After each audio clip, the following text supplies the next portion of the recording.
Friendly policing అంటే బాధితులతో మాత్రమే ఫ్రెండ్లీగా ఉన్నారు CM Revanth Reddy. Friendly policing నెపంతో నేరగాళ్లతో కూడా ఫ్రెండ్లీగా ఉండడం మొదలు పెడితే డిపార్ట్మెంట్ పై ప్రజల్లో నమ్మకం సన్నగిల్లుతుందన్నారు. సైబర్ క్రైమ్ కానీ డ్రగ్స్ కానీ ఈ రాష్ట్రంలో కాలు పెట్టాలంటే భయపడాలి. వెన్నులో చలి జ్వరం రావాలి. తెలంగాణ రాష్ట్రంలో కాలు పెట్టాలి అని అంటే ఇక్కడ కాలు పెడితే తిరిగి మళ్ళీ పోలేము అనే భయం వాళ్ళలో ఉండాలి. భయం కల్పించాల్సిన బాధ్యత మా పోలీస్ అధికారులదే. మా వాళ్ళు ఫ్రెండ్లీ పోలీసింగ్ అని అంటుంటారు. నేను కూడా ఒప్పుకుంటా, ఫ్రెండ్లీ పోలీసింగ్ ఎవరికి? బాధితులతోని ఫ్రెండ్లీగా ఉండండి, నేరగాళ్లతోని కాదు.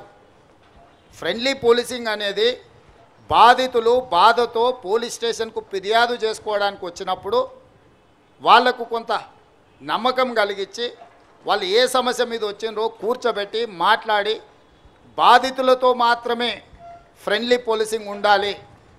ఫ్రెండ్లీ పోలీసింగ్ అనే నెపంతో నేరగాళ్లతో కూడా మనం ఫ్రెండ్లీగా ఉండడం మొదలు పెడితే